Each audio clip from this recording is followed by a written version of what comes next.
Screen visible है? Yes sir.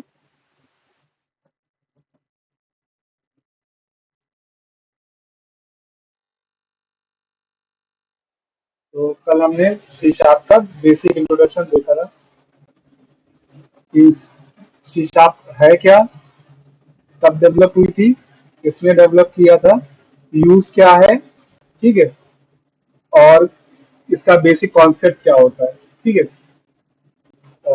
Basic concept इसका जो ये जो इसका कॉन्सेप्ट होता है, ये ऑब्जेक्ट ओरिएंटेड प्रोग्रामिंग का जो कॉन्सेप्ट होता है, ये उस पर बेस्ड होती है। ऑब्जेक्ट ओरिएंटेड प्रोग्रामिंग का कॉन्सेप्ट क्या होता है कि वो जो होता है क्लासेस के बेस होती है, क्लासेस पे बेस्ड होती है हमारी, ऑब्जेक्ट पे बेस्ड होती है हमारा, उसमें इनहेरिटेंस होता है, एब्स्ट्रैक्शन होता है, इनकैप्सुलेशन होता है, और हमारा ऑब्जेक्ट्स होते हैं, गार्बेज कलेक्शन है, एक्सेप्शन हैंडलिंग है, और ये कंस्ट्रक्टर है। तो ये कुछ जो बेसिक कॉन्सेप्ट जो हैं किसी भी ऑब्जेक्ट ओरिएंटेड प्रोग्रामिंग के, ये बेसिक कॉन्सेप्ट होते हैं। अगर इन कॉन्सेप्ट को, सारे कॉन्सेप्ट को फॉलो करती है कोई लैंग्वेज, तो वो ऑब्जेक्ट ओरिएंटेड प्रोग्रामिंग लैंग्वेज कहलाती है, ठीक है, जो कि हमारी सी शार्प है। सी शार्प जो है हमारी, वो डॉट नेट के साथ में ही वर्क करती है। इसी के साथ वर्क करने के लिए ही इसको क्रिएट किया गया था, क्योंकि जो उस टाइम पे भी लैंग्वेजेस थी ऑब्जेक्ट ओरिएंटेड की, सी शार्प थी, जावा थी, बट वहां पे सिक्योरिटीज इशू बहुत थे। तो उसके लिए जो सिक्योरिटीज इशू थे उनको रिजॉल्व करने के लिए और कोड की रियूजिबिलिटी बढ़ाने के लिए हम सी शार्प डेवलप की गई।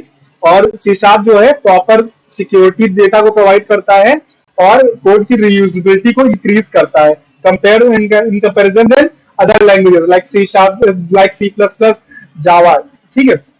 ये भी language object oriented programming based ही है, बट ये क्या है कि इनमें सिक्योरिटीज कम होती है डेटा की, और रीयूजिबिलिटी भी कम होती है कंपैरिजन अगर करेंगे सी शार्प से, ठीक है। तो डेटा टाइप हमने डिस्कस किए थे कल। डेटा टाइप कौन कौन से हैं?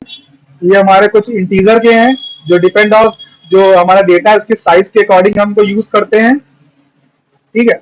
और ये भी हमारे फ्लोट वैल्यूज के लिए हैं। ये भी हमारे डेटा के साइज के अकॉर्डिंग होता है, कितनी बिट्स के अकॉर्डिंग हम डेटा को स्टोर करना चाहते हैं। कैरेक्टर हमारा सिर्फ वन सिंगल कैरेक्टर ही स्टोर करता है। बूलियन हमारा ट्रू और फॉल्स, जिसको बूल बोलते हैं यहाँ पे, बूल से लिखते हैं, ट्रू और फॉल्स वैल्यू हमारा स्टोर करता है। और जो अदर टाइप मैंने कहा था कि आपके में सिलेबस में नहीं है, मैंने हटाया नहीं है, रखा हुआ है, ठीक है, तो हम उसको डिस्कस नहीं करेंगे। बाकी ये सब जो हमारे थे, ये वैल्यू टाइप थे। और ये हमारे स्ट्रिंग, जो हमारे ये स्ट्रिंग है, एरे है, क्लास है, ऑब्जेक्ट है, ये सब हमारे कौन से रेफरेंस टाइप के, ठीक है, ये कहीं ना कहीं से रेफरेंस्ड होते हैं। तो हमारे रेफरेंस टाइप में हमारे कौन कौन से थे? स्ट्रिंग आता है, एरे आता है, क्लासेस आती हैं। जितनी भी क्लासेस होती है, हर क्लास के अंदर हमारे वेरिएबल्स होते हैं या मेथड्स होते हैं, ठीक है। क्लास कंटेनर का है वेरिएबल्स और मेथड का। अभी हम बताएंगे, पूरा क्लास फिर से डिस्कस करेंगे कल की तरह ही। कल से स्टार्ट करेंगे, कल जहाँ पे थोड़ा था पूरी सब्जी वही स्टार्ट कर रहे हैं। फिर हमारा ऑब्जेक्ट आता है, देन हमारा इंटरफेस है, डेलीगेट्स है, डेलीगेट्स भी आपके सिलेबस में नहीं है, तो हम इसको डिस्कस नहीं करेंगे।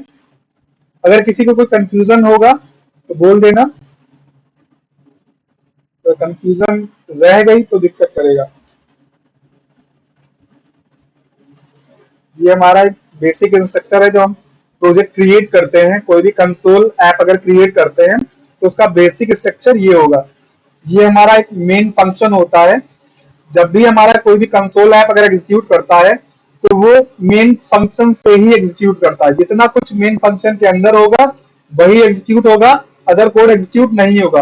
कल हमने यही गलती की थी, हम मेन जो फंक्शन था हमारा उसको हम बाद में एग्जीक्यूट करवाते, पहले दूसरे फंक्शन में एग्जीक्यूट कराने की कोशिश कर रहे थे, जो कि गलत तरीका है, ठीक है।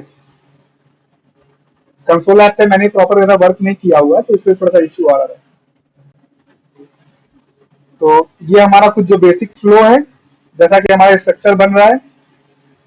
नेम स्पेस होगा हमारा, ये हमारा नेम स्पेस है। क्लास है हमारी, ये हमारा क्लास का नेम, क्लास है प्रोग्राम। फिर हमारे मेथड्स हैं, ये हमारा मेथड है। देन हमारा इंस्ट्रक्शंस आते हैं। इंस्ट्रक्शंस जो हम कोड लिखते हैं, जो हमारी कोडिंग होती है, उसे हम इंस्ट्रक्शन बोलते हैं। हम कोड को, हम प्रोग्राम को एक इंस्ट्रक्शन दे रहे हैं जिसके बेस पे वो परफॉर्म करता है।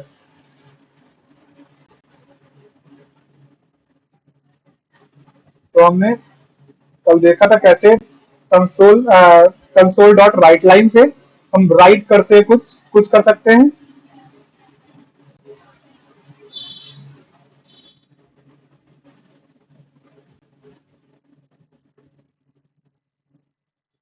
कंसोल डॉट रीड की जो होती है हमारे आउटपुट को होल्ड करने के लिए होती है।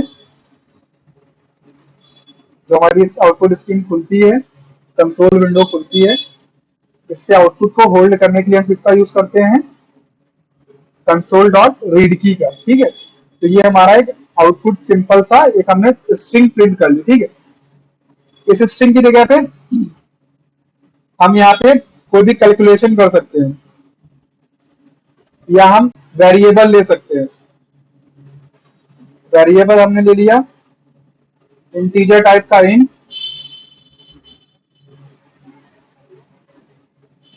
x equals to 5, int y equals to 5। ठीक है, और हम क्या करते हैं, x प्लस 5 कर लेते हैं। ठीक है, हमने इसको रन किया, तो ये हमारा इसका सम आ गया 10। ठीक है, अभी यहाँ पे हमने दोनों इनपुट हमने दिए हैं। हम अगर यूजर से इनपुट लेना चाहते हैं तो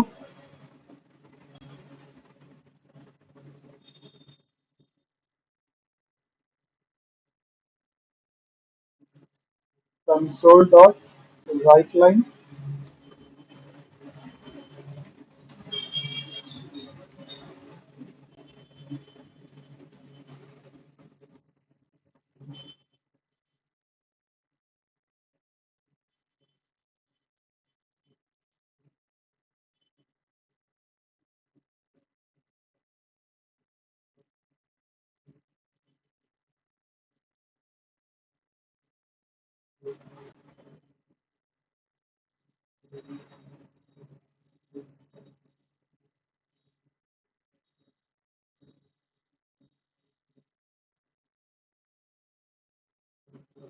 जब हम यूजर से कोई इनपुट लेते हैं तो हमें यूजर से इनपुट लेने के लिए हमें लिखना होता है कंसोल डॉट रीड लाइन, जो सर लाइन को रीड। हाँ बोलो। स्क्रीन ब्लैंक हो गई है बिल्कुल। बाकी किसी के लिए जो स्क्रीन ब्लैंक हुई है sir? Yes yes sir. Sir. Yes sir, मेरे में भी नहीं आ रहा। अब आ गई सर। एक मिनट, कनेक्शन का इशू हो गया होगा। सर आज वॉइस भी ब्रेक हो रही है।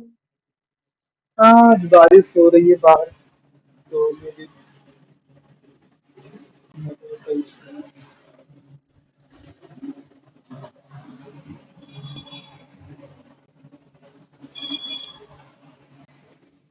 check इसका LAN, क्योंकि LAN भी डिस्कनेक्ट हो जाता है, बड़ा दिक्कत है। अभी दिख रही है स्क्रीन की नहीं? No sir. No sir. दिख रही है? आवाज प्रॉपर आ रही है, वॉइस प्रॉपर आ रही है? नहीं सर। सभी को दिक्कत आ रही है वॉइस में?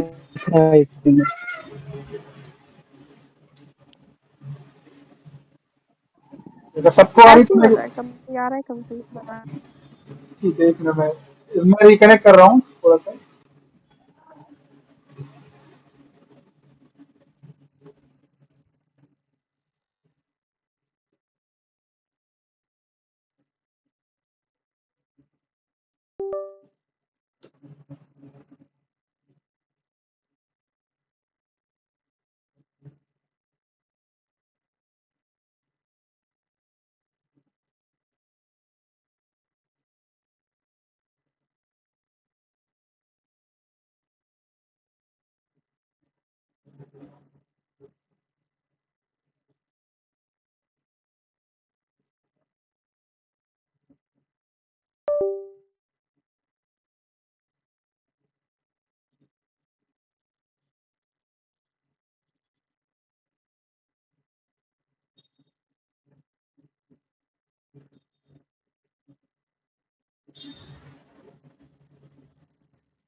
अभी स्क्रीन प्रॉपर भी दिख रही है?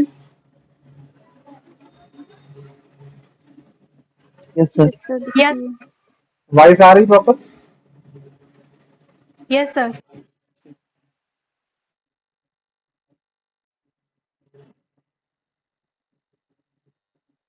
तो हम जब कोई भी यूजर से इनपुट लेते हैं उसके लिए हम कंसोल डॉट रीड लाइन का यूज करते हैं। ये लाइन को रीड करता है और जो वहां पे इनपुट होता है उसको गेट करता है, ठीक है।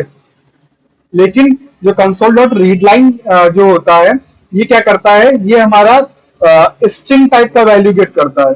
लेकिन हम यहाँ पे क्या कर रहे हैं, हमें इंटीजर वैल्यू चाहिए। तो उसके लिए हमें क्या करना होता है, जो वैल्यू है उसको हम कन्वर्ट करते हैं किसमें, इंटीजर में। तो इंटीजर में कन्वर्ट करने के लिए अभी कन्वर्जन बताएंगे। दो प्रकार के कन्वर्जन होते हैं यहाँ पे। टाइप कन्वर्जन, जो डेटा टाइप को हम चेंज करते हैं, तो यहाँ पे दो प्रकार के होते हैं। एक इम्प्लिसिट कन्वर्जन होता है टाइप कन्वर्जन, एक एक्सप्लिसिट होता है। हम दोनों डिस्कस करेंगे बाद में। तो ये हमने यहाँ पे डाली थी। उसके बाद सेकंड नंबर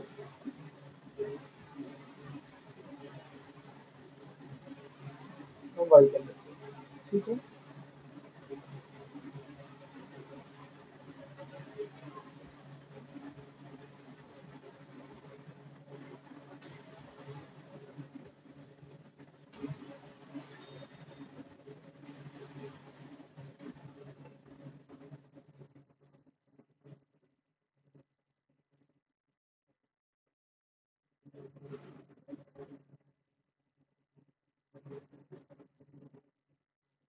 तो हमारा पहले आया इंटर फर्स्ट नंबर, हमने 10 लिखा, 20 लिखा,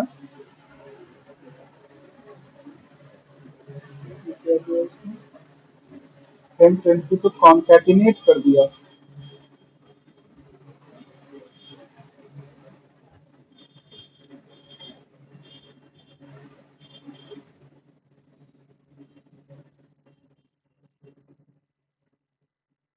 अभी देखो यहाँ पे हमने फोर्सफुली इसको कन्वर्ट किया है इंटीजर में, बट यहाँ पे उसने क्या किया, उसने सेल्फ जो है उसको कन्वर्ट कर दिया स्ट्रिंग में। तो यही हमारा एक, जब सेल्फ कन्वर्जन होता है तो इम्प्लिसिट होता है, जब बाहर से खुद से करते हैं तो वो एक्सप्लिसिट कन्वर्जन होता है।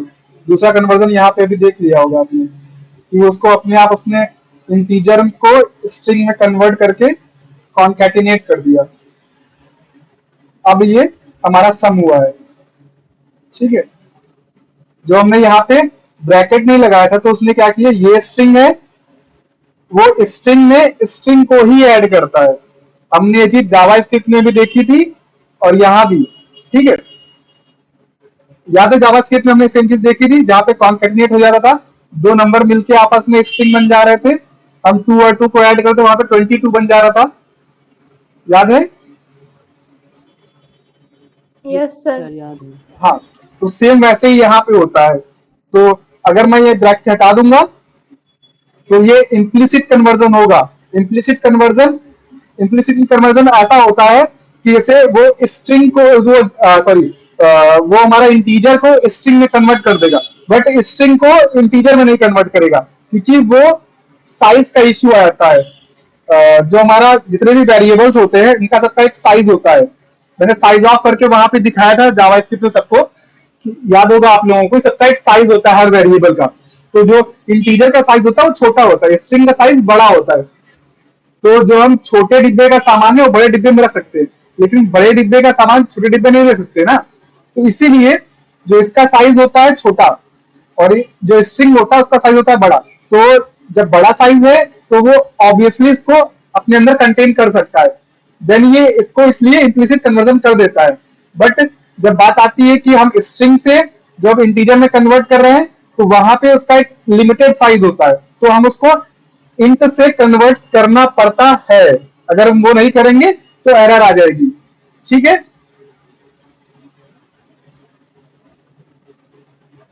हमने एक सम का प्रोग्राम बना लिया है कि हम कैसे सम कर सकते हैं दो नंबर का। समझ में आया? 2 नंबर का सम निकालना। अभी हमने यहाँ पे सम किया है, हम मल्टीप्लाई भी कर सकते हैं।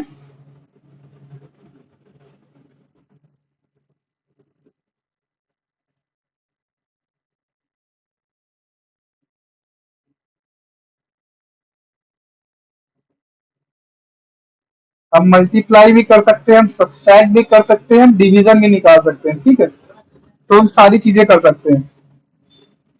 ये हमारा एक नॉर्मल सम का प्रोग्राम था।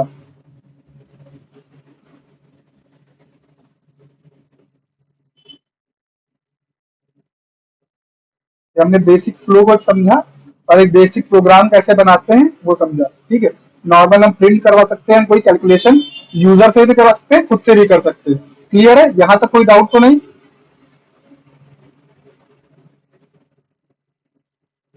ठीक है, अब नेम स्पेस होता क्या है? A namespace in C# is a way to organize and group related classes। जो मतलब ये एक वे होता है नेम स्पेस कि हम कई मतलब क्लासेस के ग्रुप को ऑर्गेनाइज करके, क्लासेस है हमारे, इंटरफेस है, डेलीगेट्स है, या हमारे अदर नेम स्पेसेस हैं, उनको एक साथ ग्रुप करके उनकी हेल्प से prevent naming conflict by organise code in logical group. उनको हम प्रिवेंट करते हैं कि कॉन्फ्लिक्ट ना करें और एक लॉजिकल ग्रुप में उनको कंबाइन करते हैं। All predefined classes and classes in C sharp are part of a namespace. जितनी भी प्री डिफाइंड क्लासेस होती हैं वो नेम स्पेस का पार्ट होती है। हमारी प्री डिफाइंड क्लासेस यहाँ पे हम यूज कर रहे हैं जो लाइब्रेरीज हैं, तो ये भी किसी एक नेम स्पेस का पार्ट है, ये भी किसी का नेम स्पेस ही होगा। ठीक है, the system namespace is a primary namespace in C sharp.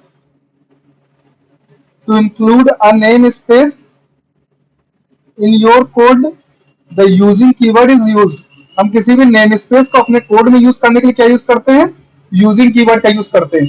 हमने यूजिंग कीवर्ड का यूज करके सिस्टम नेम स्पेस को इनहेरिट किया है। ठीक है, यूज किया है, तो इसके अंदर जो भी चीजें मिल थी वो हमें यहाँ पे मिल गई हैं।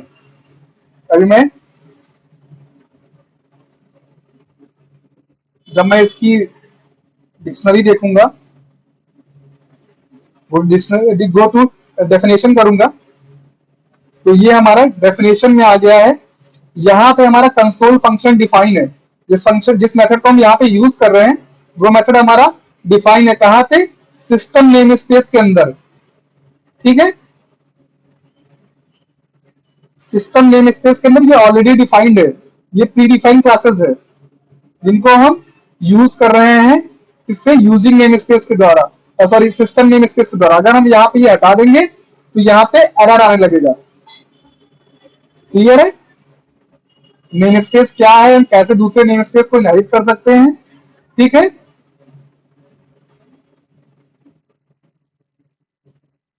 अब क्या क्लास होता क्या है? Class is a blueprint and template for creating an object in C sharp. Class जो होता है एक ऑब्जेक्ट के लिए ब्लूप्रिंट होता है। मीन्स जैसे ब्लूप्रिंट तो आप लोग समझ रहे होगे ना, किसी भी चीज का एक नक्शा कि उसके अंदर क्या क्या चीजें हैं। ठीक है, तो सेम हमारा जो क्लास होता है वो ब्लूप्रिंट होता है, एक टेम्पलेट होती है किसके लिए? और फॉर क्रिएटिंग ऑब्जेक्ट। ठीक है, ऑब्जेक्ट क्रिएट करने के लिए हम जब भी किसी को क्लास को यूज करना चाहते हैं हम उसका एक ऑब्जेक्ट बनाते हैं और उस क्लास को यूज कर सकते हैं। यहाँ पे तो हम प्रॉपर अभी नेम स्पेस को यूज कर रहे हैं, हम क्लास को भी यूज कर सकते हैं। कैसे? अभी हम वो देखेंगे। ठीक है, क्लास का ऑब्जेक्ट क्रिएट करेंगे और सिंपल से उस क्लास को यूज करेंगे। ठीक है, it defines the properties. Property मतलब एट्रीब्यूट्स है, एंड मेथड मतलब फंक्शंस है। ठीक है, that an object create from the class will have. ठीक है, जब भी हम ऑब्जेक्ट क्रिएट करेंगे तो उन सबको ऑब्जेक्ट जो हमारा है क्लास का वो गेट कर सकेगा। जिसका हम ऑब्जेक्ट क्रिएट, जिस क्लास का ऑब्जेक्ट हम क्रिएट करेंगे वो सारे मेथड और फंक्शंस को गेट कर सकेगा, क्योंकि वो रेप्लिका ही होगी। मतलब हमारा फंक्शन जो मतलब ऑब्जेक्ट होगा वो प्रॉपर एक क्लास का हमारा मॉडल लेके जा रहा होगा। जितनी भी चीजें क्लास की होंगी वो उस ऑब्जेक्ट में मिलेंगी। ठीक है, अभी हम दिखाएंगे कैसे गेट करते हैं। अ class is a collection of variables and methods. Class जो हमारा वेरिएबल्स एंड मेथड का कलेक्शन है। ये हमारा वेरिएबल्स हमारे यहाँ पे डिक्लेयर हैं, स्ट्रिंग टाइप का है, हमारा इंटीजर टाइप का है, ये सारे हमारे वेरिएबल्स हैं और ये हमारे मेथड्स हैं। तो क्लास क्या है? वेरिएबल्स और मेथड का कलेक्शन है हमारा, ठीक है। That works together to represent and multi manipulate data, जो एक साथ वर्क करता है और डेटा को रिप्रेजेंट करता है या डेटा को चेंज करता है। मैनिपुलेट करना मतलब चेंज करना, ठीक है। जैसे हमने इंटीजर लिया था, इंटीजर ब्लैंक था, वहां से वैल्यू आया कुछ, यहाँ से कुछ वैल्यू आया और यहाँ से आउटपुट गया, मीन्स जो हमारा टास्क है कुछ हुआ यहाँ पे, ठीक है। इसकी एग्जिस्टिंग वैल्यू 0 होगी, अगर हम गेट करेंगे उस 0 को, डेटा मैनिपुलेट हुआ, उसमें कुछ वैल्यू आई और हमारी वैल्यू ऐड होके हमारा कुछ आउटपुट निकला, तो डेटा जो हमारा मैनिपुलेट हुआ, ठीक है। फॉर एग्जाम्पल, एग्जाम्पल भी दे रखा है। Imagine you have a blueprint of a car. आप इमेजिन करो आपके पास कार का ब्लूप्रिंट है। ब्लूप्रिंट है मतलब कार का पूरा नक्शा है, कार नहीं है, ठीक है। That this blueprint defines the part of the car like engine, wheel, door and how these parts functions. यहाँ पे आपको जो ब्लूप्रिंट है उसमें क्या क्या दे रखा है? इंजन दे रखा है, व्हील दे रखा है और डोर्स दे रखा है। जैसे हमारे यहाँ पे मेन फंक्शन दे रखा है, हम और भी फंक्शन बना रहे हैं, तो वो सारे हमारे पास क्लास के क्या है?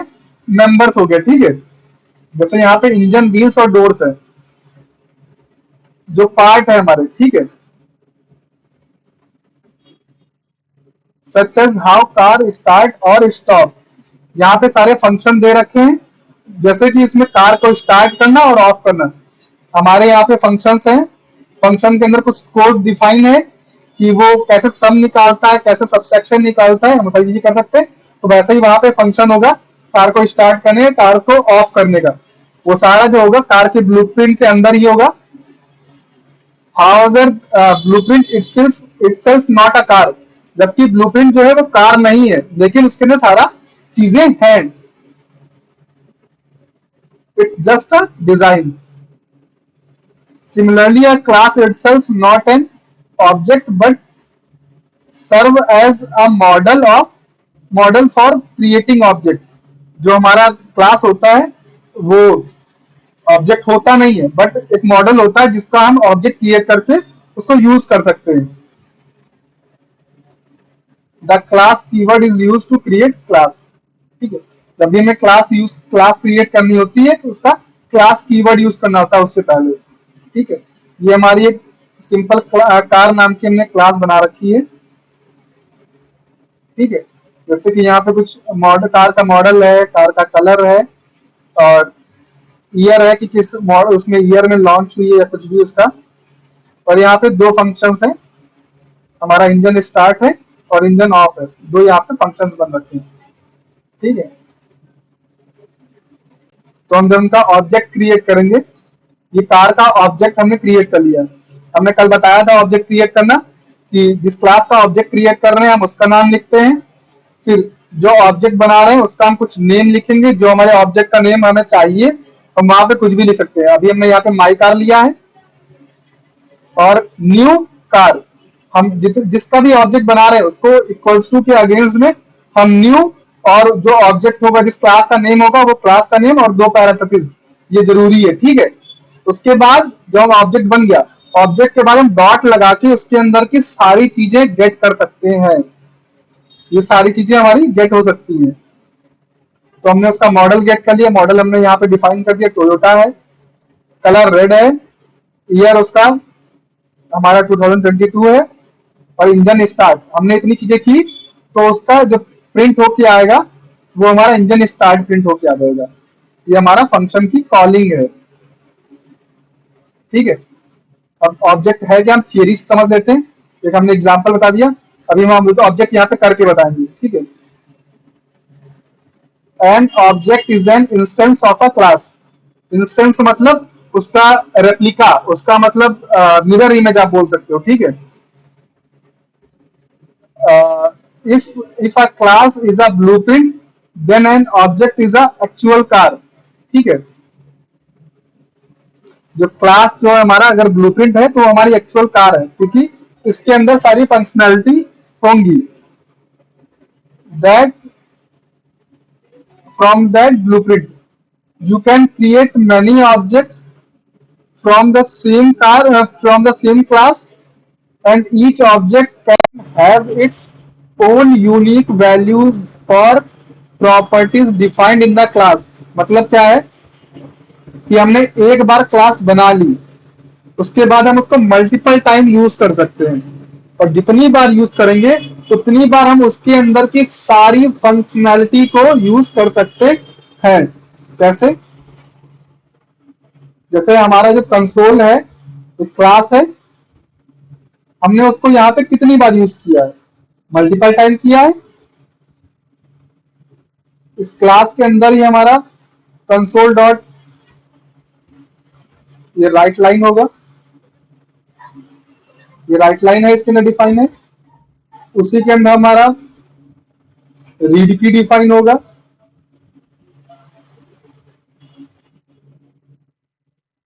ये रीड की डिफाइन है उसी के अंदर। उसी के अंदर हमारा ये रीड लाइन डिफाइन होगा। सारा कुछ उसी क्लास के मेथड है सारे, ठीक है। तो ऐसे ही अब इसको हम यहाँ पे मल्टीपल टाइम यूज कर रहे हैं। ऐसे ही हम जो भी क्लास बनाएंगे हम उसको मल्टीपल टाइम यूज कर सकते हैं इसका ऑब्जेक्ट बना के, ठीक है। हम देख लेते हैं। हमने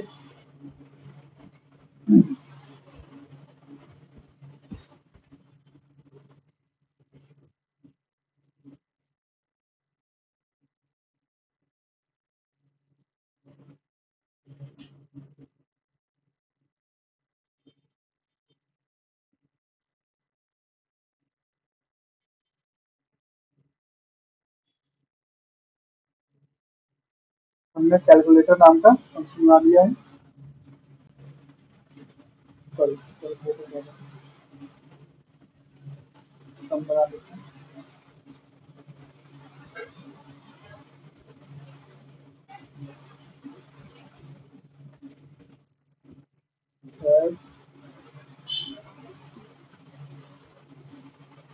सब्सट्रैक्ट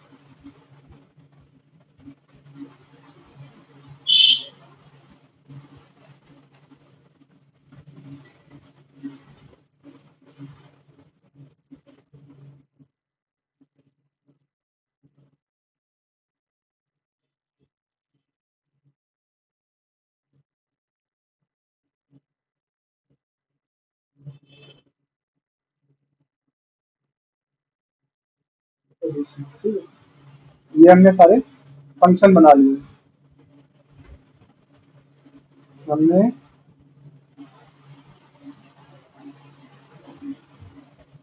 ये जो कोड है इसको इसके अंदर सबके अंदर कॉपी पेस्ट कर देते हैं। ठीक है, हम पूरा ही कॉपी पेस्ट कट कर देते हैं।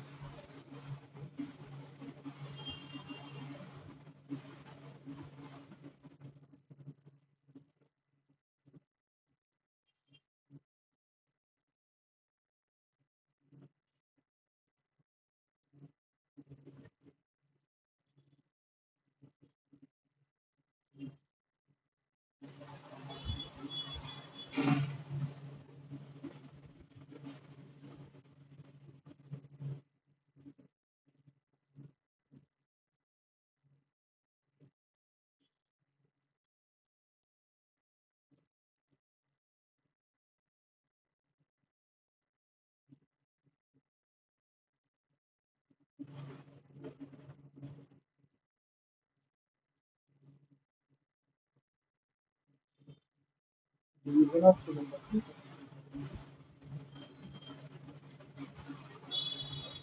हम क्या करते हैं,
हमने एक यूजर के लिए मैसेज लिखा है, what do you want to do, addition, subtraction, division और मल्टीप्लिकेशन।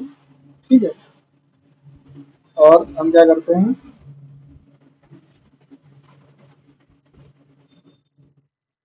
एक स्ट्रिंग टाइप का वेरिएबल ले लेते हैं, इसको हमने एक्शन नेम दे दिया, इक्वल्स टू रीड लाइन, जो वो इनपुट करेगा। ठीक है,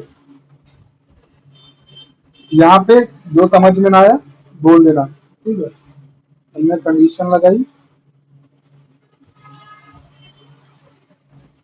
इक्वल्स टू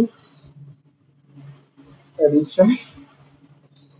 अब मैं यहाँ पे दोबारा इफ एल्स नहीं बताऊंगा, पता होगा सबको कि क्या इफ है क्या एल्स है। ठीक है,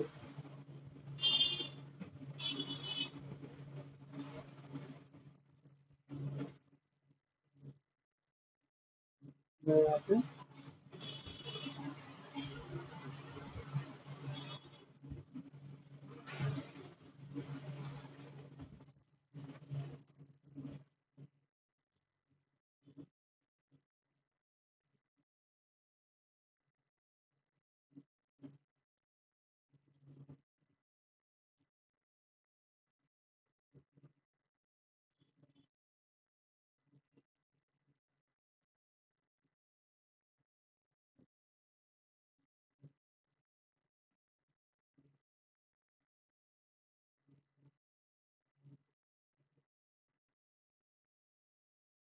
हमने if ले लिया, एल्स,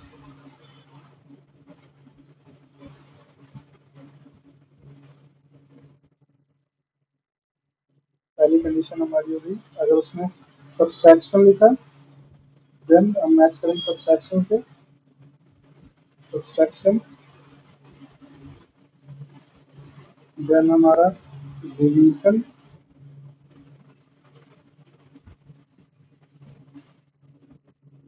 स्पेलिंग यहाँ पे थोड़ा डिवीजन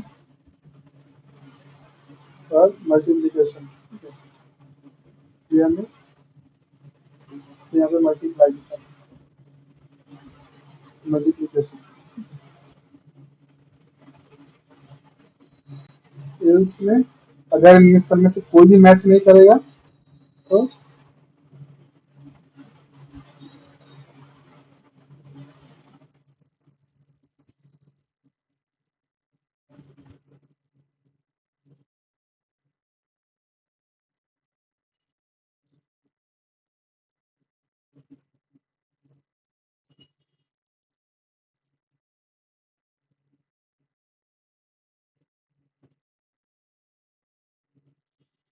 हम देखते हैं हमारा प्रॉपर वर्क करता है। अभी एग्जैक्टली कर क्या रहे हैं, कुछ समझ में आ रहा है कि नहीं? हमने देखो, हम समझ लेते हैं बेसिकली क्या होते हैं। हमने 4 फंक्शंस बना लिए वाइट टाइप के, एक हमारा मल्टीप्लाई करेगा, एक एडिशन करेगा, सब्सट्रैक्शन करेगा, एक डिवीजन करेगा। ठीक है, और हमने क्या किया है, यूजर से पूछा कि वो करना क्या चाहता है, जो वो इनपुट करेगा। अगर एडिशन करना चाहेगा तो हम एडिशन मैच करेंगे। ये हमें इफ तो समझ में आ रहा है ना, जावा स्क्रिप्ट सबने पढ़ा था, याद है कि नहीं? यस ठीक है, याद है सर। तो हमने फिर यहाँ पे क्या किया, जो हमारी क्लास है हमने उसका ऑब्जेक्ट बनाया इसलिए क्योंकि हम इसको गेट कर सके। ठीक है, अब ये होगा क्या, जब हमारा सबसे पहले जब भी कंसोल ऐप रन करता है सबसे पहले हमारा मेन फंक्शन कॉल होता है।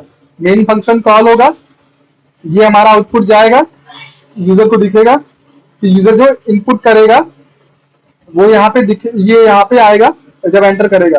ठीक है, एंटर करेगा, जिससे कंडीशन हमारी मैच होगी वो कंडीशन एग्जीक्यूट होगी। जैसे उसको एडिशन उसने एंटर किया तो एडिशन से ट्रिगर करेगा और सीधे जाएगा इसके अंदर ये सारा चीजें होंगी। उससे इनपुट लेगा, फर्स्ट नंबर इनपुट लेगा, सेकंड नंबर, और फिर आउटपुट देगा, देन उसको होल्ड कर लेगा। ठीक है, एक हम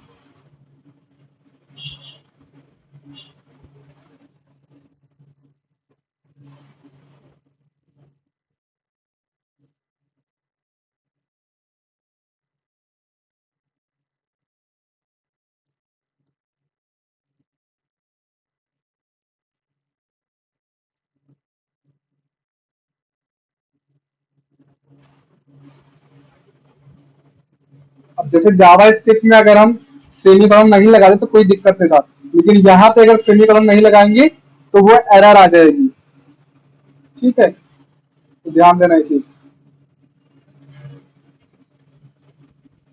हमने रन किया प्रोग्राम अपना, उससे पूछा क्या करना चाहते हो, हमने लिखा एडिशन, तो स्पेलिंग हमने गलत लिख दी।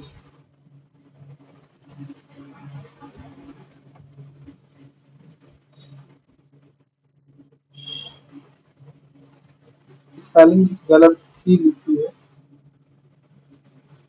एंटर, फर्स्ट नंबर हमने 10 लिखा, फिर हमने 10 लिखा, आउटपुट हमारा क्या आया, 20 आ गया, हमने एंटर किया, एग्जिट हो गया। ये अच्छा है।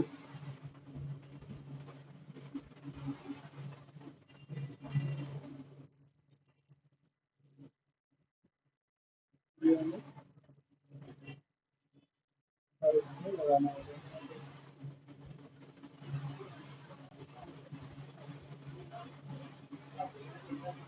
समझ में आया कि नहीं प्रोग्राम थोड़ा सा एक्चुअली हुआ क्या, समझ में आया कि नहीं किसी को, तो हम सब्सट्रैक्ट करके देखेंगे। ये हमारा एक नॉर्मल सा एक एप्लीकेशन है,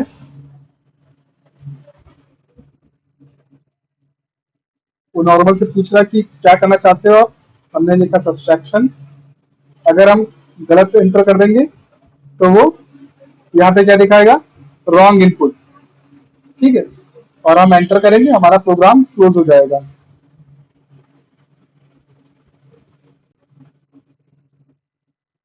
अब हमने क्या किया, सब्सट्रैक्शन लिखा, सब्सट्रैक्शन में उसने एंटर फर्स्ट नंबर मांगा, हमने 50 किया, सेकंड नंबर मांगा, हमने 80 किया, एंटर, ये हमारा क्या आ गया, the subtraction of two number is -30। -30 क्यों आया, क्योंकि हमने फर्स्ट नंबर जो हमारा लार्ज ये बड़ा है, सॉरी सेकंड नंबर, और फर्स्ट नंबर छोटा है, इसलिए माइनस में आया है। ठीक है, अब मैं कोई भी की दबाऊंगा एग्जिट हो जाएगा।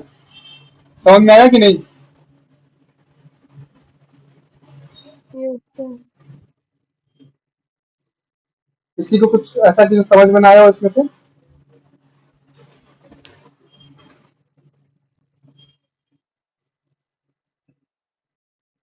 है कोई,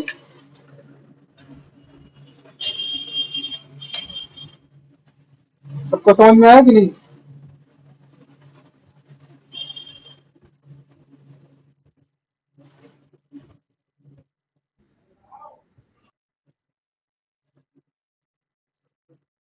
स्क्रीनशॉट लेना है किसी को, हाँ सर लेना है।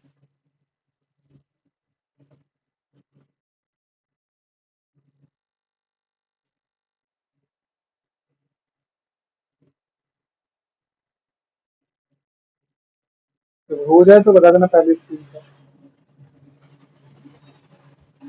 हो गया सर।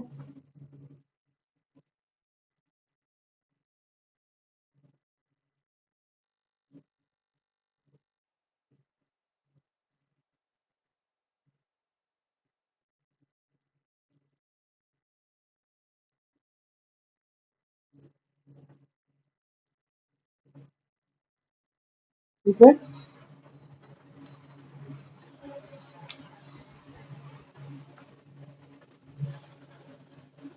Yes sir. हमने क्लास क्रिएट करना, क्लास का ऑब्जेक्ट बनाना, वेरिएबल डिक्लेयर करना, वेरिएबल से इनपुट लेना, यूजर को आउटपुट दिखाना, क्लास का ऑब्जेक्ट बनाना, क्लास के ऑब्जेक्ट से फंक्शंस को, डेटा को गेट करना, सारी चीजें सीखी। इतने से प्रोसेस में किसी कोई डाउट है तो बताए मुझे, ऑब्जेक्ट तक में।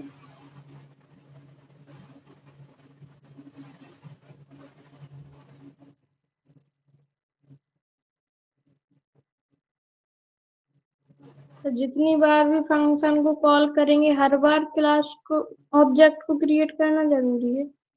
क्लास को अगर एक बार ऑब्जेक्ट बना लिया, अब इस मेथड के अंदर हम कितनी बार भी कुछ भी यूज कर सकते हैं, कोई दिक्कत नहीं। लेकिन इस मेथड के बाहर अगर हम यूज करेंगे तो हमें उसका ऑब्जेक्ट बनाना होगा। और एक चीज, हम क्लास में ही क्लास का ऑब्जेक्ट नहीं बना सकते हैं। हम क्लास के बाहर मतलब कोई मेथड के अंदर बना सकते हैं, डायरेक्ट क्लास में नहीं बना सकते। ठीक है, यस इस सर। मेथड के अंदर हम 50 बार यूज करें कोई दिक्कत नहीं, एक ऑब्जेक्ट को। और अगर हम दूसरे फंक्शन यूज करना चाहते हैं, हमें दोबारा, ये तो हमने गलती कर दी, बार बार हम यूज कर रहे हैं, हमें ध्यान नहीं दिया कॉपी पेस्ट के चक्कर में। हम एक बार क्रिएट करके यूज कर सकते हैं एक एक्सेल के अंदर। ठीक है, ये हमारा है। ठीक है, हम्म, देन हमारा क्या, कुछ की पॉइंट्स हैं हमारा क्लास और ऑब्जेक्ट्स के लिए। क्या है? A class defines the structure and behavior of an object, but it's not an object itself. Class जो है वो ऑब्जेक्ट का बिहेवियर डिफाइन करता है, उसका स्ट्रक्चर डिफाइन करता है, बट वो ऑब्जेक्ट होता नहीं। जैसे कि हमारी जो क्लास है उसके अंदर जितनी भी चीजें बनी हुई हैं, हम उसको इनहेरिट कर रहे हैं, यूज कर रहे हैं। बट जो ऑब्जेक्ट है वो ऑब्जेक्ट है, क्लास है वो क्लास है, दोनों सेम नहीं हो सकते हैं। ठीक है, an object is an actual instance of a class with its own specific values and properties defined by the class। ठीक है, तो जितनी भी चीजें हमारी एक क्या कहते हैं क्लास के अंदर होंगी, जब उसका ऑब्जेक्ट डालेंगे तो वो उस ऑब्जेक्ट की पर्टिकुलर उसकी खुद की हो जाएंगी। ठीक है, अब इस ऑब्जेक्ट का हमने बना लिया है क्लास का, तो इस क्लास के अंदर जितनी कुछ है वो सारा कुछ इस ऑब्जेक्ट का हो जाएगा। ठीक है, और ऑब्जेक्ट का नेम कुछ भी हो सकता है, जरूरी नहीं यहाँ पे प्रोग्राम ही हो, तो मे भी कुछ भी ऐसे कुछ भी ले सकते हो। ठीक है, रैंडम कुछ भी ले सकते हो। बट हाँ, हम प्रीफर करते हैं जो भी हम नेमिंग लें वो एक मीनिंगफुल हो, कि वो क्या है समझ में आना चाहिए हमें। ठीक है, तो बेसिकली हम किसी का ऑब्जेक्ट बनाते हैं तो हम क्या डिक्लेयर करते हैं, स्टैंडर्ड प्रोसेस क्या है, हम शॉर्ट में ओबीजी लिखते हैं, ओबीजी के बाद में प्रोग्राम। तो ये स्टैंडर्ड प्रोसेस है किसी क्लास का ऑब्जेक्ट बनाने के लिए, किसी का ऑब्जेक्ट बनाने के लिए। ओबीजे डिफाइन करता है कि वो ऑब्जेक्ट है, और जो हाइफन के बाद में होता है, अंडरस्कोर के बाद में होता है, वो डिफाइन करता है कि कौन सी क्लास है। ठीक है, ये स्टैंडर्ड मैनर होता है क्लास को डिफाइन करने का। अगर स्टैंडर्ड फॉलो करोगे तो आगे जब इंडस्ट्रीज में जाओगे तो इशूज कम होंगे आपको। ठीक है, you can create multiple objects for same class, each with different property and property values। ठीक है, अब हमारा जब क्लास और ऑब्जेक्ट खत्म होता है, उसके बाद हमारा आता है एक कंस्ट्रक्टर। कंस्ट्रक्टर क्या होता है? कंस्ट्रक्टर हमारा एक मेथड होता है, और वो मेथड कैसा होता है, उस मेथड का नाम जो होता है, जैसे ये हमने मेथड का नाम यहाँ पे एडिशन दिया, सब्सट्रैक्शन दिया है, वो मेथड क्या होता है, उसका नाम जो क्लास का नेम होता है वो सेम वही मेथड का नेम होता है। जो क्लास का नेम होगा उसी नेम उससे सेम अगर हम कोई मेथड बना रहे हैं तो वो हमारा एज अ कंस्ट्रक्टर वर्क करेगा। कंस्ट्रक्टर होता क्या है? A constructor is a method of a class that declared with the same name as class। जो हमारा डिक्लेयर होता है क्लास के नेम जैसा, ठीक है, जो क्लास का नेम होगा सेम क्लास उसका ऑब्जेक्ट का भी नेम होगा, सॉरी मेथड का भी नेम होगा। If you are declaring any function within the class that has same name as the class is constructor। अगर हम किसी क्लास के अंदर उसी के नेम का कोई फंक्शन मेथड बना रहे हैं तो वो एज अ कंस्ट्रक्टर वर्क करेगा उस क्लास के लिए। अगर हम इस क्लास के बाहर बनाएंगे तो वो एज अ मेथड ही वर्क करेगा, लेकिन अगर क्लास के अंदर हम क्लास के नेम का कोई मेथड बना रहे हैं तो वो एज अ कंस्ट्रक्टर वर्क करेगा, वो कंस्ट्रक्टर होगा। कंस्ट्रक्टर वर्क क्या करता है, कैसे करता है, वो आगे देखते हैं। अ constructor does not have any return type. हम जैसे यहाँ पे रिटर्न टाइप वाइड दे रहे हैं, वाइड का मतलब कुछ रिटर्न नहीं करता है, लेकिन रिटर्न टाइप तो दे रहे हैं ना। बट जब हम कंस्ट्रक्टर क्रिएट करेंगे तो वो रिटर्न टाइप भी नहीं देता है उसको। हम लिखेंगे पब्लिक प्रोग्राम लिखा, ये हमारा एक कंस्ट्रक्टर हो गया, ठीक है। कंस्ट्रक्टर क्या करता है? Constructor does not need to explicitly call explicitly. जैसे हमें कोई ये सब मेथड्स को यूज करना होता है तो हमको इनको कॉल करना होता है। हम ऑब्जेक्ट बना के इसको कॉल कर रहे हैं कि नहीं कर रहे हैं? कर रहे हैं ना। लेकिन जो हमारा कंस्ट्रक्टर होता है इसको हमें कॉल करने की जरूरत नहीं है। जब भी हम ऑब्जेक्ट बनाएंगे जहां भी, ये ऑटोमेटिक कॉल हो जाएगा, इसको कोई कॉल करने की जरूरत ही नहीं है।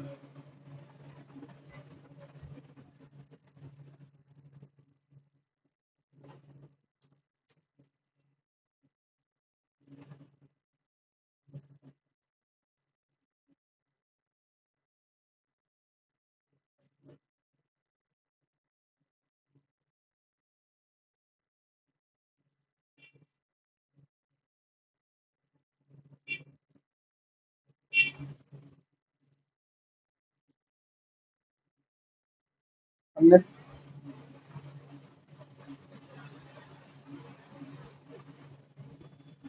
जैसे हमारे कॉल हुआ, पहले हमारा ये आउटपुट आया, देन ये आउटपुट पहले क्यों आया? क्योंकि हमने ऑब्जेक्ट बाद में क्रिएट किया है।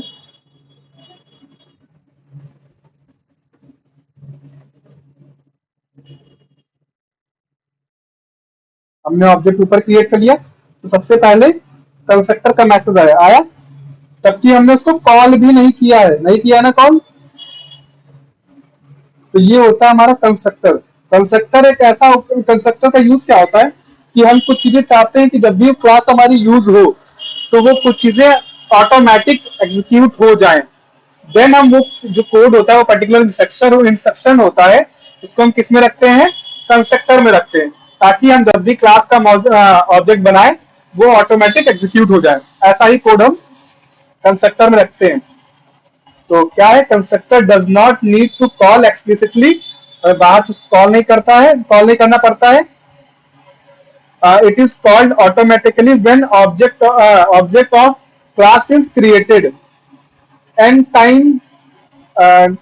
Constructor will call if any object is created and time. अगर हम किसी भी ऑब्जेक्ट को, हम किसी भी क्लास का ऑब्जेक्ट अगर हम 1000 बार बना रहे हैं तो 1000 बार हमारा कंस्ट्रक्टर कॉल होगा, ठीक है। जितनी बार भी हम बनाएंगे ऑब्जेक्ट उसका, उतनी बार हमारा कंस्ट्रक्टर कॉल होगा। क्लियर है? कोई डाउट तो नहीं? जैसे कि हमने पहले किया था कि हर जितनी भी कंडीशन थी सबके अंदर हम अलग अलग हम बना रहे थे इसका ऑब्जेक्ट। तो अगर हम अलग अलग बनाते हैं तो सबके लिए अलग अलग हमारा कॉल भी होगा। डिस्कनेक्ट हो गया।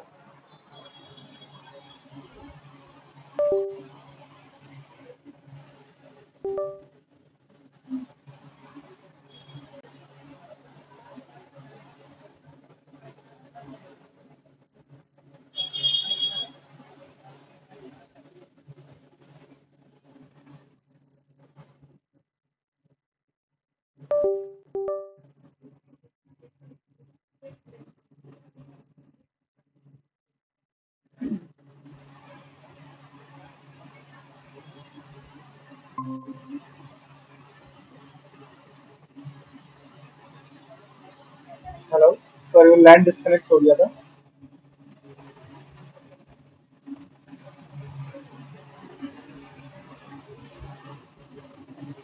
कहाँ तक अपन देखा था? ये समझ में आ गया था ना कि कंस्ट्रक्टर जो है हम मल्टीपल टाइम जितनी बार उसका ऑब्जेक्ट बनाएंगे उतनी बार कॉल होगा। अगर हम 1000 बार किसी क्लास का ऑब्जेक्ट बना रहे हैं उसमें कंस्ट्रक्टर है तो वो 1000 बार कॉल होगा। ठीक है, जैसे कि हमने पहले क्या किया था, पहले हर कंडीशन में हमने अलग अलग ऑब्जेक्ट बनाया था। तो अगर अलग अलग ऑब्जेक्ट बनाते तो हम उसका ये जो कंस्ट्रक्टर है इसका मैसेज जो है हर बार अलग अलग एग्जीक्यूट होता। ठीक है, ये हमारा कुछ कंस्ट्रक्टर के बारे में चीजें थी। बाकी कुछ चीजें और भी हैं, चलो हम उनको भी अभी बता देते हैं वरना हमने आगे डिस्कस किया होगा।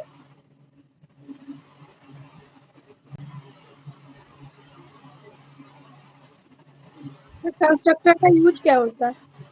कंस्ट्रक्टर का यूज वहां होता है जैसे हम कुछ चाहते हैं कुछ चीजें वो ऑटोमेटिकली एग्जीक्यूट हो जब भी हमारा किसी क्लास का मेथड बन कोई क्लास का ऑब्जेक्ट बनता हो। जैसे हमें कुछ रन करवाना कि जब भी क्लास का ऑब्जेक्ट बन रहा है हम चाहते हैं कि वो जब भी क्लास का ऑब्जेक्ट बने तो यूजर को मैसेज जाए।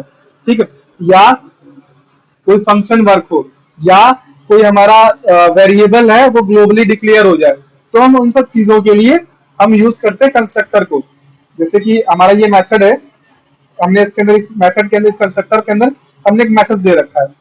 तो हमने जैसे इसको रन किया सबसे टॉप पे हमारा जो उसका मैसेज है वो रिफ्लेक्ट हो जाएगा। धीरे धीरे समझोगे, इतना समझो अभी कि कंस्ट्रक्टर क्या करता है जब भी हमें किसी अगर हम क्लास के नेम से एक कोई मेथड बना रहे हैं तो वो हमारा ऐसा कंस्ट्रक्टर वर्क करेगा और कंस्ट्रक्टर को कोई भी रिटर्न टाइप देने की जरूरत नहीं होती है।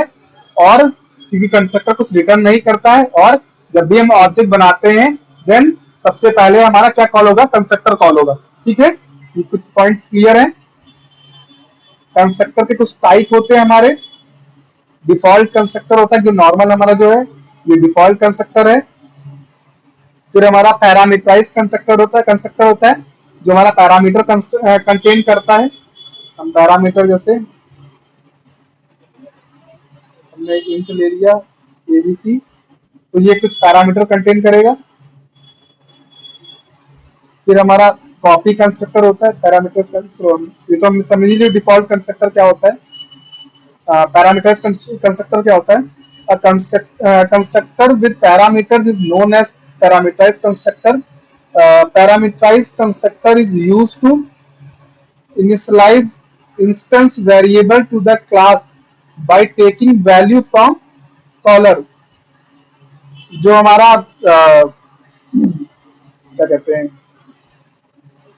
पैरामीटराइज कंस्ट्रक्टर होता है, ये क्या करता है, ये यूजर से वैल्यू लेता है और उनके जो इंस्टेंस होता है ऑब्जेक्ट उनका जो हमारे जो ऑब्जेक्ट है ऑब्जेक्ट में जो वेरिएबल का इंस्टेंस बना रहे हैं उनको कॉलर से जो यूजर जो कॉल कर रहा है उससे वैल्यू प्रोवाइड करने के लिए होता है। ठीक है, बाकी इन कंस्ट्रक्टर को जो टाइप्स हैं उनको हम सेपरेटली डिस्कस करेंगे।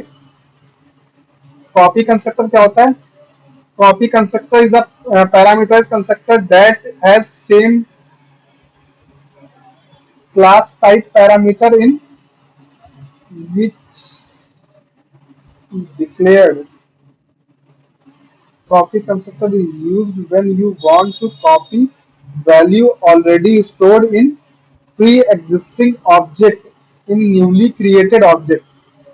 देखो कॉपी कंस्ट्रक्टर क्या करता है, जो हमारा कोई ऑब्जेक्ट पहले से बना हुआ है ठीक है किसी क्लास का, उसमें कुछ ऑलरेडी कुछ वैल्यू स्टोर है, प्री एग्जिस्टिंग ऑब्जेक्ट्स वैल्यू जो है स्टोर है, उनको कॉपी करने के लिए किससे, न्यूली क्रिएटेड ऑब्जेक्ट जो नया ऑब्जेक्ट क्रिएट हुआ उसमें कॉपी करने के लिए हम किसका यूज करते हैं, कॉपी कंस्ट्रक्टर का यूज करते हैं।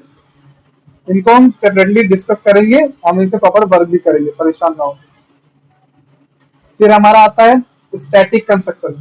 Static constructor is used to initialize static member to of the class.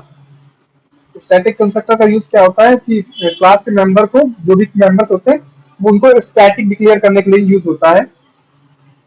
A static constructor is a constructor declared with the static keyword.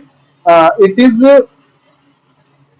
executed only when first time object is first time object of class is created. जो हमारा static constructor होता है, ये सिर्फ एक बार create होगा. जब हमारा पहली बार ऑब्जेक्ट बनेगा क्लास का, तभी क्रिएट होगा, उसके बाद क्रिएट नहीं होगा. और static constructor cannot be parameterise, मतलब स्टैटिक कंस्ट्रक्टर पैरामीटर कंटेन नहीं करता है. तो हमारे चार प्रकार के कंस्ट्रक्टर होते हैं.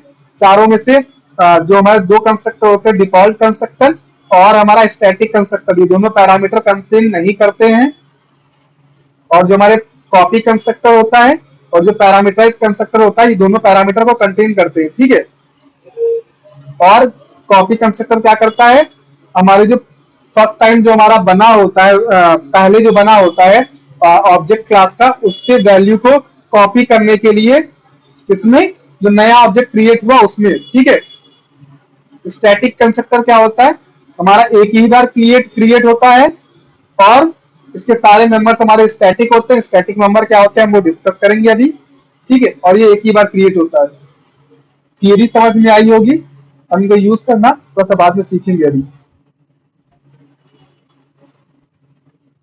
अब हम थोड़ा सा आगे बढ़ते हैं.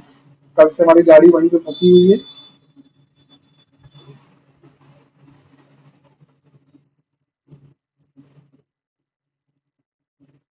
ऑब्जेक्ट्स हमारे हो गए. ऑब्जेक्ट समझ में आ गया. कंस्ट्रक्टर को हमने बेसिकली थोड़ा वो कर लिया है, अंडरस्टैंडिंग रख ली है. ये एग्जाम्पल भी दे रखा है. मैथ नाम की क्लास है, हमने मैथ नाम का उसका क्या बना लिया है, कंस्ट्रक्टर बना लिया है. कंस्ट्रक्टर के अंदर कुछ कोड है, ये हमेशा ऑटोमेटिक एग्जीक्यूट हो जाएगा. ठीक है. ये हमने कुछ वैल्यूज दे ली हैं, ये हमारी वैल्यूज में हमेशा डिफाइन हो जाएंगी और ये वैल्यू हम हर जगह यूज कर सकते हैं पूरे ऑब्जेक्ट जहां पे क्रिएट हुआ है. ठीक है. अब हम आते हैं जो हमारी अदर वैल्यूज, अदर जो हमारी प्रॉपर्टीज हैं ऑब्जेक्ट ओरिएंटेड प्रोग्रामिंग के, से इनकैप्सुलेशन, इनहेरिटेंस, पॉलीमॉर्फिज्म, एब्स्ट्रैक्शन, हम इनकी बात करते हैं. होती क्या है सब चीजें, हम इनकैप्सुलेशन की बात करते हैं. ठीक है. हमने सी शार्प पढ़ा, स्टार्टिंग में जब इंट्रोडक्शन देखा तो हमने क्या देखा उसमें कि जो हमारा सी शार्प जो होती है वो क्या प्रोवाइड करती है, डेटा सिक्योरिटी प्रोवाइड करती है. डेटा सिक्योरिटी कैसे प्रोवाइड करती है, we will see here. Encapsulation is a concept of binding data. Encapsulation क्या करता है, Encapsulation एक कॉन्सेप्ट है डेटा को बाइंड करने के लिए. डेटा मीन्स हमारा वेरिएबल और method that operates on that and on that data into a single unit or class. जो हमारा ये सिंगल यूनिट और क्लास पे वर्क करता है. कैसे, जैसे कि हमने एक प्राइवेट, एक जो हमारा हमने डेसिमल टाइप का वेरिएबल लिया जिसका नाम रखा बैलेंस. उसको हमने क्या दिया, प्राइवेट कीवर्ड दिया. प्राइवेट कीवर्ड देने से वो हमारा सिक्योर होगा. उसको हम हर किसी की जितने भी ये हम इनको भी डिस्कस कर लेंगे कि क्या क्या चीजें हैं और क्या क्या इनकी लिमिटेशंस होती हैं. ये चार्ट हमने बना रखा है, मैं शीट भी शेयर कर दूंगा. ये हमारे कुछ एक्सेस मॉडिफायर्स होते हैं और इनकी लिमिटेशंस होती है, ये कहाँ कहाँ पे गेट हो सकते हैं. ठीक है. हमारा पब्लिक होता है, प्रोटेक्टेड होता है, इंटरनल होता है, इंटरनल प्रोटेक्टेड होता है और प्राइवेट होता है. ठीक है. और प्राइवेट क्या करता है, ये सिर्फ क्लास के अंदर गेट हो सकता है. ठीक है. हम यूज करेंगे तो समझाएंगे प्रॉपर चीजें कि कैसे कैसे यूज होती है वन बाय वन. आगे इंकैप्सुलेशन जो हमारे डेटा को इंकैप्सुलेट करता है. it hides the initial state of an object and only allows to create only allows to be accessed and modified through defined method, ensuring control and security. होता क्या है कि जैसे हमने एक कोई भी वेरिएबल हमने डेसिमल टाइप का लिया, उसको हमने क्या किया, प्राइवेट टाइप का डिक्लेयर कर दिया, private field to store balance. ठीक है, ये हमारा क्या है, इनकैप्सुलेशन है। हम इसको ऑब्जेक्ट एग्जांपल से समझते हैं। तो हम नया प्रोजेक्ट क्रिएट कर लेते हैं। सॉरी, ओपन कर दिया, न्यू करना है।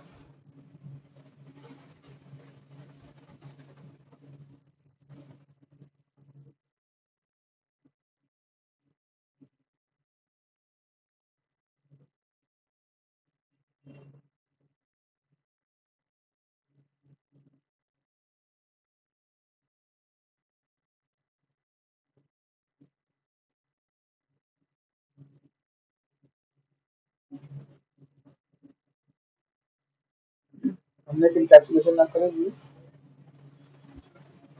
और ये हमारा एग्जांपल, हम इसी को यूज कर लेते हैं।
हमने क्या किया, क्लास बना ली बैलेंस टाइम की।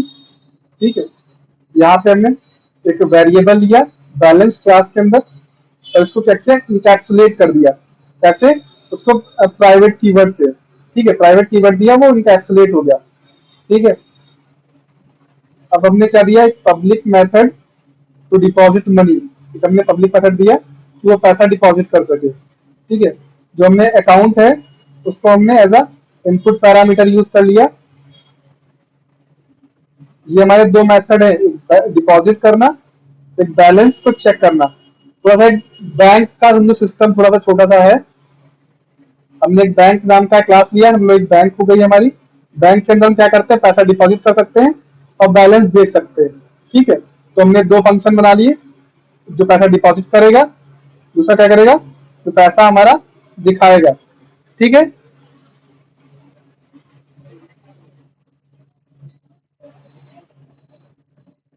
और हम पैसा यहाँ पे डिपॉजिट कर रहे हैं।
इसके server can not start debugging because the debugging target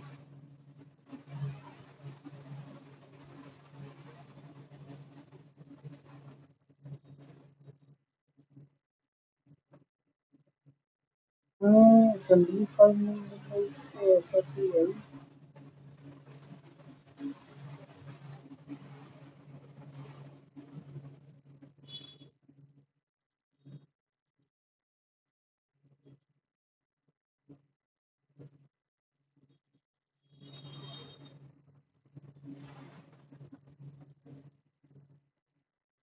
अलग ही इशू चल रहा है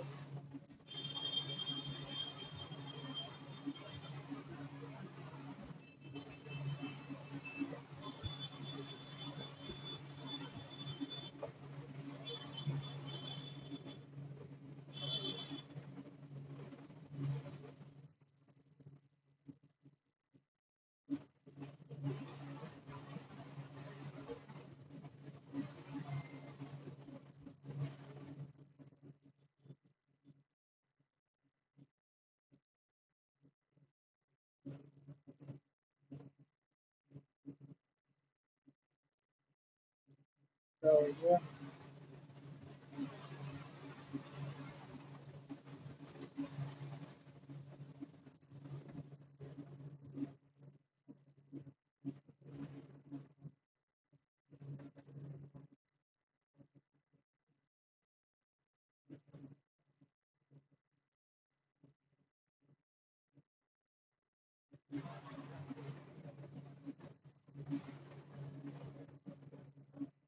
हम्म, जो हमारा मेन फंक्शन होना चाहिए वो हमेशा किस टाइप का होना चाहिए? स्टैटिक टाइप का होना चाहिए। हमने पब्लिक टाइप का लिया तो वो रन नहीं करता है।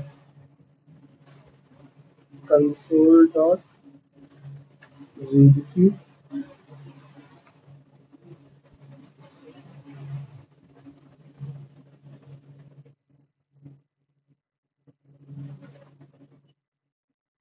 यहाँ पे हुआ क्या?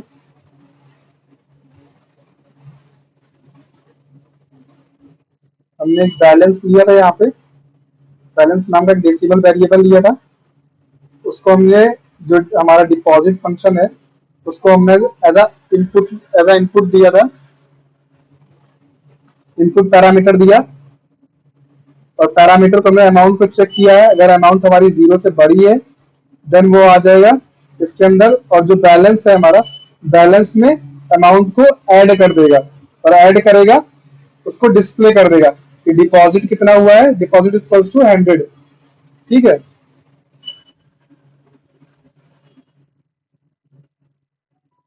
और फिर हमारा एक मेथड बनाया हमने बैलेंस नाम का, जो बैलेंस हमारा है ये उसको शो कराएगा। ठीक है। हमने इन दोनों को मेन फंक्शन के अंदर कॉल किया। मेन फंक्शन के अंदर हमने बैलेंस जो क्लास है उसका हमने ऑब्जेक्ट बनाया। ठीक है। ऑब्जेक्ट बनाया देन हमने क्या किया, उस ऑब्जेक्ट में उसका ऑब्जेक्ट डॉट हमने क्या निकाला, उसका डिपॉजिट किया। डिपॉजिट कितना किया? 100 रुपीज। वही 100 रुपीज हमारा उसका बैलेंस बन गया और वो बैलेंस हमने यहाँ पे गेट कर लिया। ये फंक्शन समझ में आ रहा सारा कि नहीं? इसमें क्या क्या है क्या क्या नहीं है, कैसे हमारा ये आउटपुट 100 आया और डिपॉजिट 100 आया।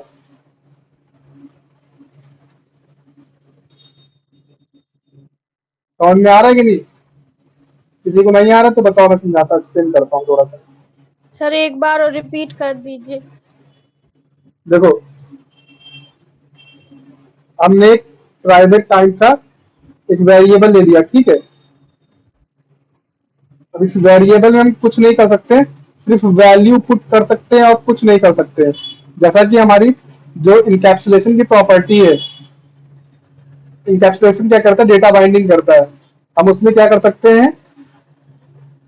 It hides the initial state of an object and only allows to access and modify through defined method। तो हम उसको सिर्फ एक्सेस कर सकते हैं और मॉडिफाई कर सकते हैं और कुछ नहीं कर सकते। तो हमने यहाँ पे क्या किया, उसको एक्सेस किया है और यहाँ पे मॉडिफाई किया है। अब हुआ क्या है,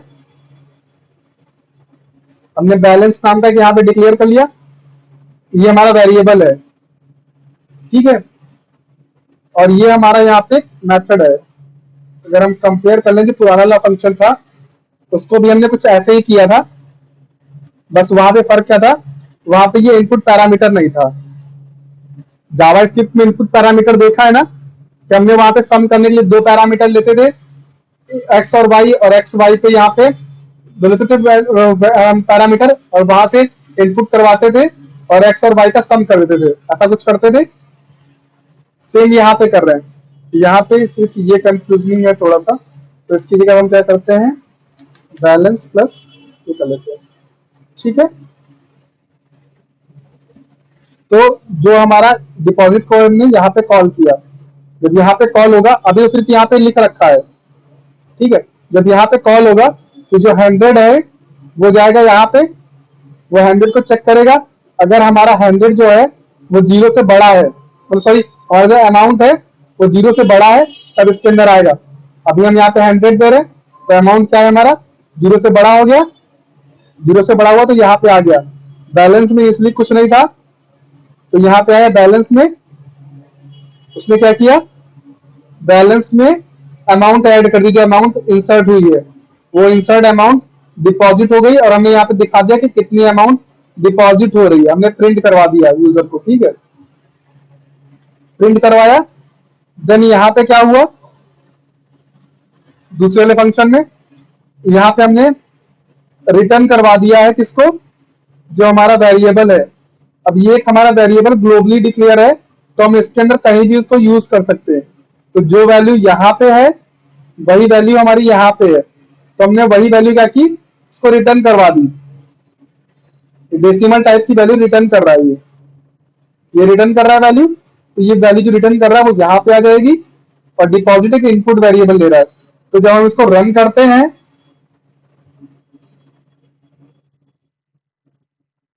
तो ये हमारा यहाँ पे प्रिंट होके आ जाता है। अगर हम चाहें तो यहाँ पे क्या करें,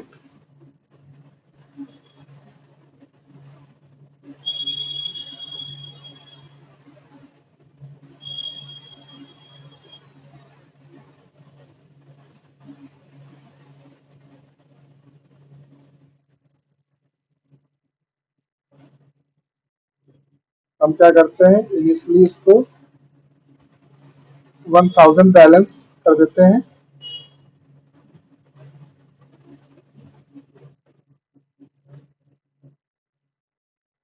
कंसोल डॉट रीड लाइन,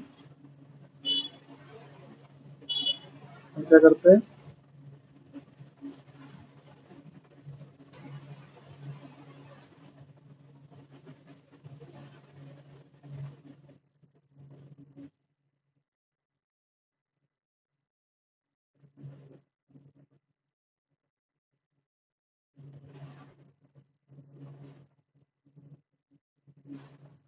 हमने रन किया।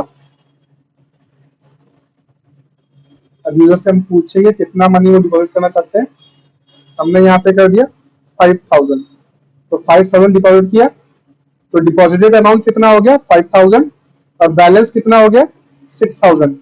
हमारा जो इनिशियली कितना था 1000 था, 1000 में हमारा ऐड हो गया 5000, तो 6000 हो गया। तो करंट हमारा बैलेंस कितना है, वो 6000 है, और डिपॉजिट हमने कितना किया 5000। समझ में आया,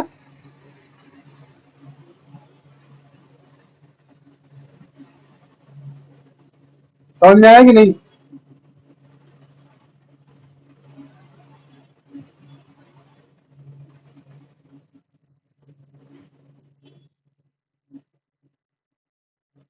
कोई डाउट तो नहीं,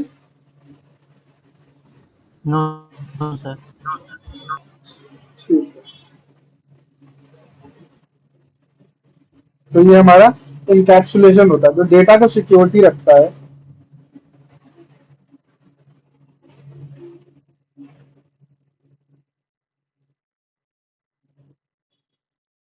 देन हमारे कुछ पॉइंट्स हैं,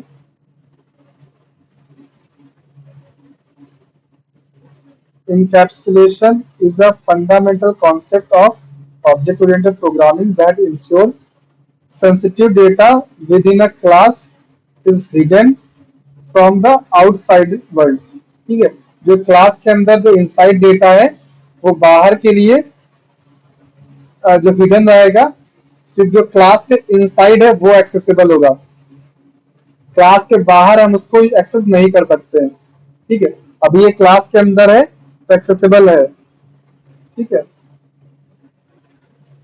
it improves security by suggesting that importance and sensitive data, जो इम्पोर्टेंट डेटा इम्पोर्टेंट और हमारा सेंसिटिव डेटा होता है उसकी क्या सिक्योरिटी इंक्रीज करता है। Should be declare as private, हमको उसको सिक्योर करने के लिए प्राइवेट डिक्लेयर करना होगा। So they can not access directly, उसको डायरेक्टली कोई एक्सेस नहीं कर सकेगा अगर हम किसी को प्राइवेटली डिक्लेयर कर देंगे। ठीक है, जैसा कि हम जो चार्ट है उसमें हमने दिखाया था कि अगर किसी क्लास को किसी भी हम वेरिएबल को या हम किसी मेथड को अगर हम प्राइवेट टाइप का डिक्लेयर कर देंगे तो किसके अंदर विद इन क्लास सिर्फ हमारा गेट होगा, ना हमारा चाइल्ड में गेट होगा, ना हमारा नो चाइल्ड सेम स्पेस में भी नहीं गेट होगा, कहीं भी नहीं गेट होगा, सिर्फ किसमें गेट होगा, क्लास के इनसाइड गेट होगा। ठीक है, क्लास से बाहर हम गेट नहीं कर सकते हैं। देन हमारा क्या होता है, to allow control access to these private members, public methods such as getter setter methods should be used। इसमें हम getter and setter method भी यूज कर सकते हैं। These methods provide a way to read मतलब get करना और modify मतलब set करना the value of private members। हम इसको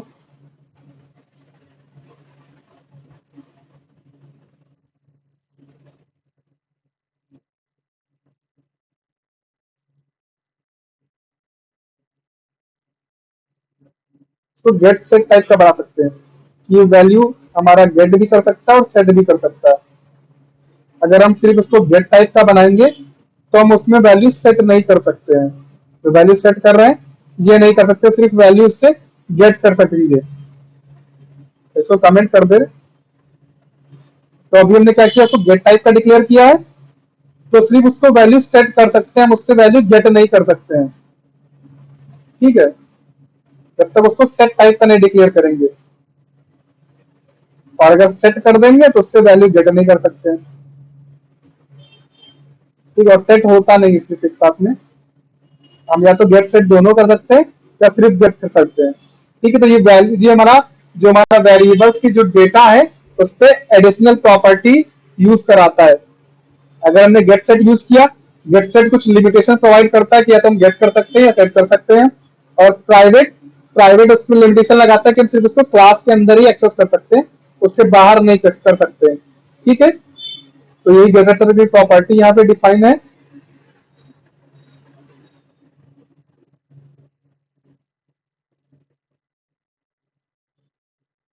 देखो क्या करता है हमारा, getter and setter method and properties are used to create bridge uh, bridge a gap between the private member of a class and the outside world, allowing control access to encapsulate data। जो हमारा encapsulate data होता है उस पर control हमारा जो complete controlled access provide करता है।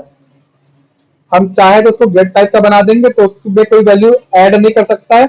अगर हम चाहते हैं कि कोई उसमें ऐड करे, सिर्फ तभी यूजर उसमें ऐड कर सकता है, अदरवाइज ऐड नहीं कर सकता। तो हमारी डेटा की सिक्योरिटी को इंक्रीज करता है। ठीक है, गेटर सेटर मेथड ये हमारा हो गया encapsulation, how we encapsulate our data, हम डेटा की सिक्योरिटी कैसे इंक्रीज कर सकते हैं।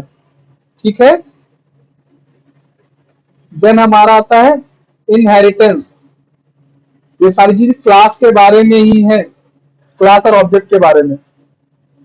इनहेरिटेंस क्या करता है, inheritance allows a class to inherit method and properties from other classes. This helps in code reusability. Means कहने का क्या है कि इनहेरिटेंस जो होता है ये क्या प्रोवाइड करता है कि हम एक क्लास के मेथड्स को दूसरे क्लास में गेट कर सकते हैं, इनहेरिट कर सकते हैं। ठीक है, रियल एग्जांपल क्या है उसका, रियल लाइफ एग्जांपल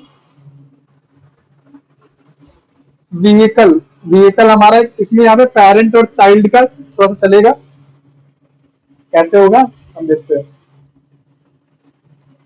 व्हीकल को हम अगर पेरेंट ले लेते हैं, व्हीकल की कैटेगरी होती है ना, व्हीकल में हमारे क्या आते हैं, हमारी कार्स आती है, हमारी मोटरसाइकिल्स आती है, हमारी साइकिल आती है, सब व्हीकल ही सब वाहन है। ठीक है, वाहन के अंदर क्या है, हमारा कार आता है, हमारी बाइक आती है, हमारी साइकिल आती है, तो वो सारी चीजें उसके अंदर आती हैं। तो हमारा पेरेंट क्या हो गया, कैटेगरी वाइज समझ लो, कैटेगरी हमारी हमने व्हीकल की कैटेगरी बनाई। व्हीकल के अंदर में क्या क्या आता है, व्हीकल के अंदर में कार आता है, बाइक आता है, हमारी साइकिल आती है, तो वो सारी चीजें।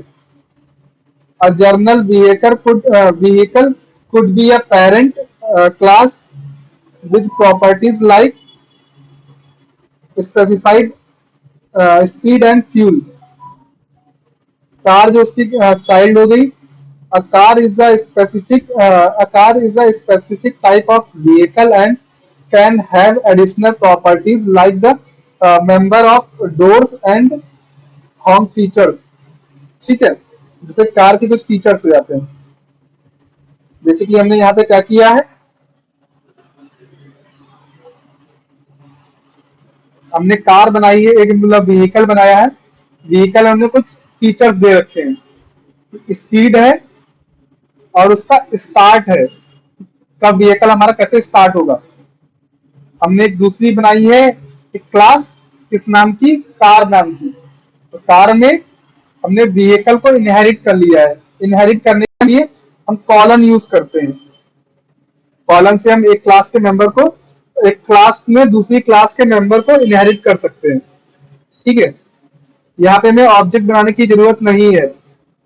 हमने व्हीकल को इनहेरिट किया, जब इनहेरिट किया तो क्या हुआ,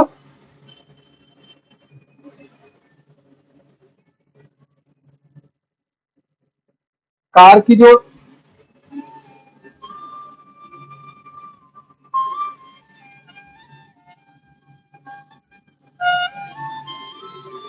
एक काम करते हैं, मेरे कॉल आ रही इंपॉर्टेंट कॉल है, तो आज के लिए हम यहीं पे खत्म करते हैं। इनफैक्ट इनहेरिटेंस हम कल से स्टार्ट करते हैं, क्योंकि थोड़ा सा टॉपिक भी बड़ा है, काफी चीजें इसके इनहेरिटेंस के अंदर है। आज में किसी को डाउट तो नहीं है ना।